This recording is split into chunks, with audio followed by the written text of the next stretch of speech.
seems to portray the average man as a mythological deities.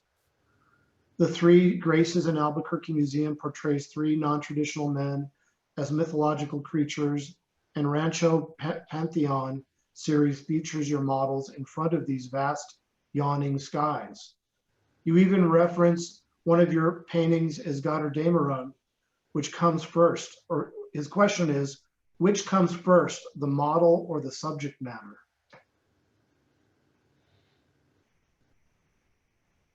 The model comes first.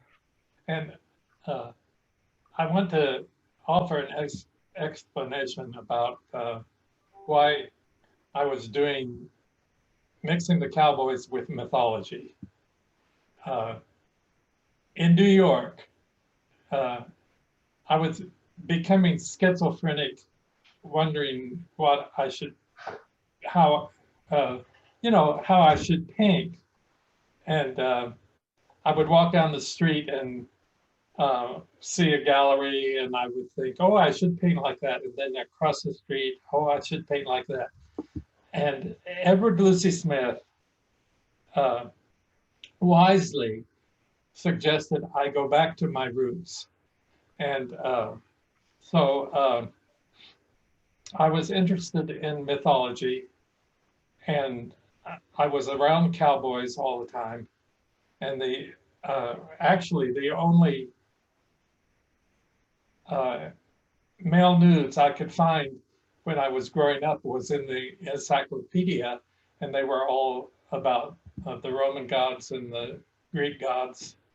So I connected that all together. And the Three Graces was the first one of that series that I did. I painted it in 1979. And also the Atlas, two of my images that have become quite iconic. So, but I painted those in the 70s. Your work is beautifully balanced. Like all classical painting, it is easy to see the shapes in your drawings that make them so easily compelling. Tell me about your training as an artist. Okay. I was a professional musician, a bassoonist, when I went to New York to study with the first bassoonist of the New York Philharmonic. And I took my music lessons in Carnegie Hall, and diagonally across the street was the Art Students League. So I was always interested in learning to draw. So I drew for 4 years at the Art Students League before I started painting. And some of the first paintings I did are in the retrospective, the show that I'm having now. And so I went to the Art Students League, and I went to the School of Visual Arts to study drawing and painting. And then my teacher in New York got me a scholarship to Yale, and I dropped out after a while because I did not choose to be an academic musician. So I dropped out. The 60s was a good year to drop out. So I dropped out and became an artist and was a street person from then on, like all the other artists. Yeah, makes sense. Exciting times. It probably wasn't so compelling while you were in your shoes at those times, trying to make a living and stay connected to everything. I depended on the kindness of strangers to get me through those days. Yeah. And I had some very wonderful strangers who helped me out. Great. The next question, excuse me. The nudity in your art is rarely sexual. I interpret the nudity in your art to either represent someone being open and honest, or sometimes it is used to portray power. How do you interpret the nudity in your work? Right. Uh, that's a wonderful observation. I choose not to do pornography. Uh, I love men and male beauty, and I have said that I walk a thin line. Uh, I where I can look into the abyss, but I have never ever fallen into the abyss, and uh, I just didn't want my work to be called pornographic. It is based on my love of men and my love of paint and my passion. And so, well, I think that answers your question. Yeah, it does. And this isn't one of the questions, but from knowing you, I have another question. You've recounted to me that when you had a showing in Santa Fe, even though your work isn't pornographic, it still pushed the boundaries of what was accepted by some. So how does it make you feel when, in that particular case or some other that's important to you, when your work is still rejected for those reasons? Right. There's a good example. There's a publication that comes from Las Cruces called The Ink. And on the cover of it is a wonderful painting I did of a cowboy. It's called Apollo's Half Acre. And it was the last one I did of the Rodeo Pantheon series. But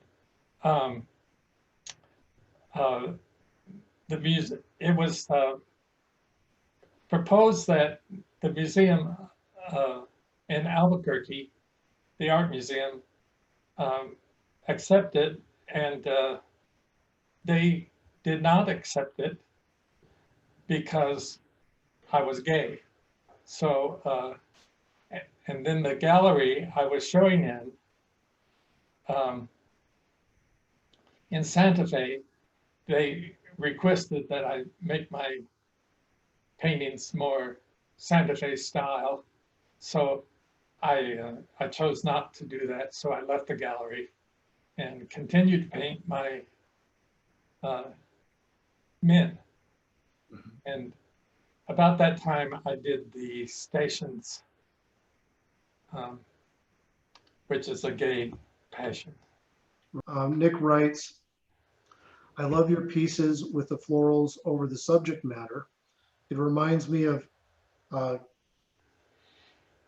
Kindy Wiley's work.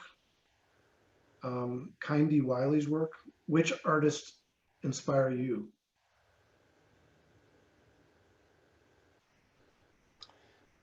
Well, I'd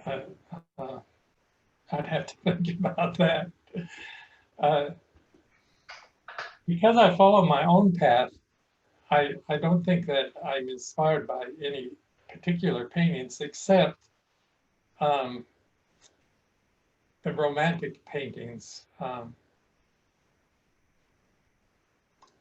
period of romanticism, how they use the figure and so forth. But I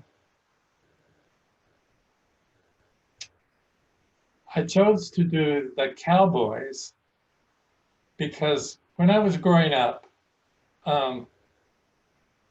my dad loved the cowboys in the area, and I was born in 1935, so it was during that period that I was growing up, and there were a lot more cowboys around here then than now. And he would invite cowboys to our house, and I would sit on their laps, and I loved the smell of them, the horse sweat and the whiskey and tobacco and leather. And so I continued to do the cowboys, and that was my inspiration, my childhood.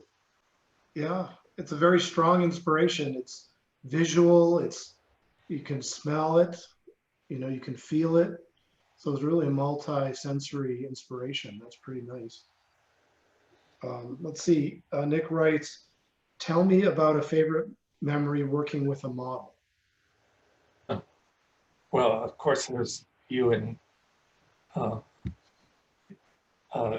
friend. Marvin. But we enjoyed it very much too. I never have sex with my models. And the reason I don't is because there is a tension that's inspiring to me, a sexual tension, if I would lose if I had sex with my models. So, but I have to say that some of my models made me sweat a lot. But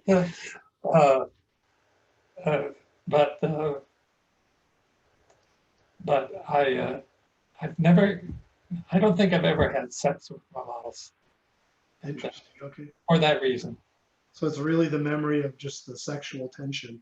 And I know you created that sexual tension in Marvin because he was rather excited about the experience, as you recall. Nick's next question is, the colors you use transform your paintings to hyper-realism. I love this style, Gray and Gold by John Rogers Cox, has long been one of my favorites. How do you describe your style and how did it develop over time?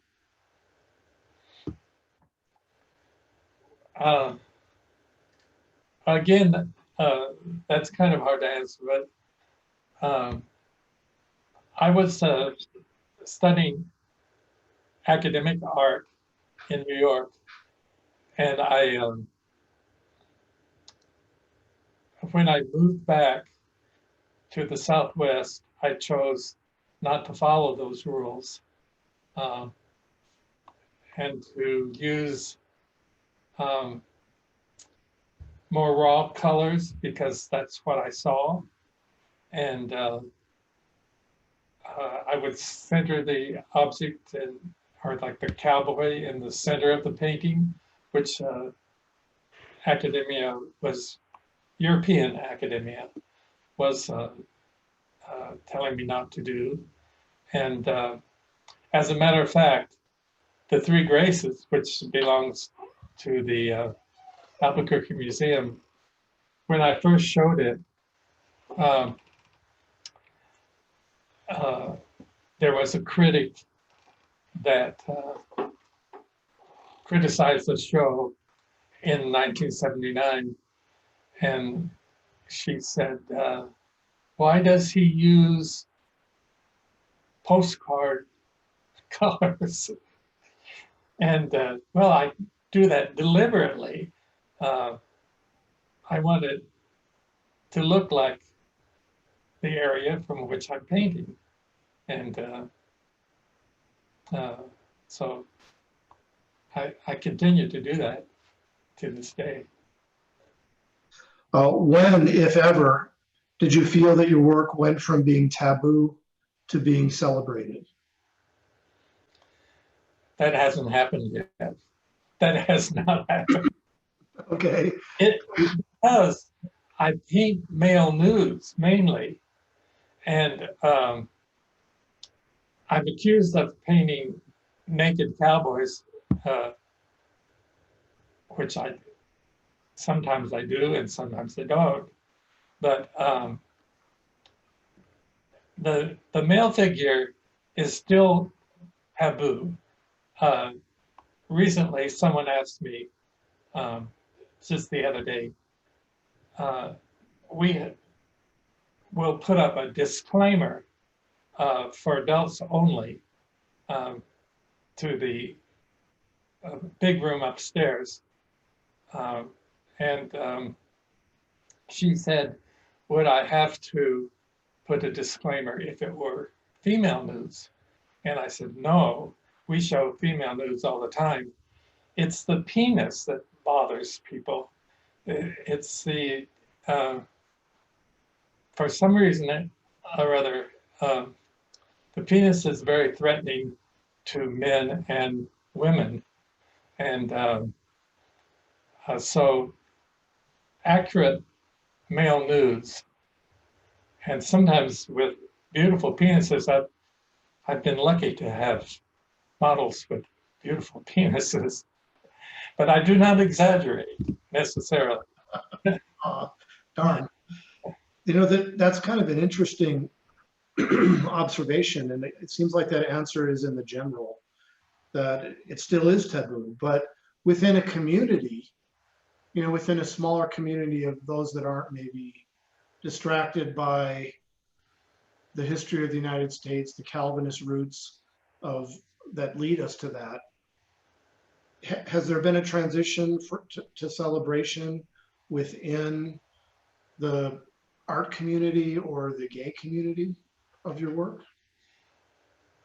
Well, the biggest celebration I've had is the documentary that that was done, started in 2000. And it was a celebration of my work and me and my work. But as far as Truth or Consequences goes, and Santa Fe goes, and Albuquerque goes,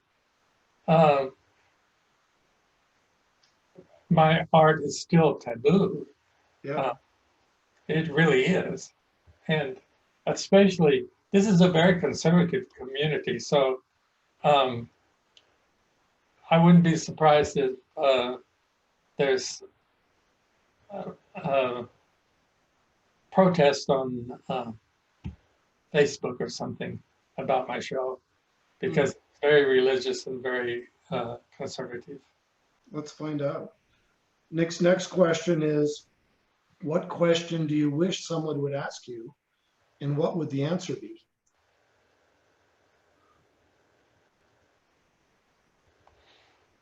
But again, that's a very hard question to answer. Well,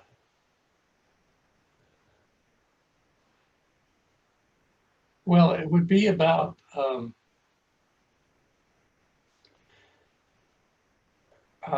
my decision to stay here and Truth or Consequences, in spite of the religious community. I mean, we had a big situation a few years ago when I was showing the stations, and we had all the religious community and all the alternative community had a fight back and forth. We had to call the ACLU to resolve it, because the religious community was demanding that I not have nude models anymore, and that was unconstitutional. And so, what was the question? Oh, I decided to stay here because I came back here to take care of my elderly parents, and my mother lived forever. And so after she had died, I replaced her as a senior citizen in the community. And I just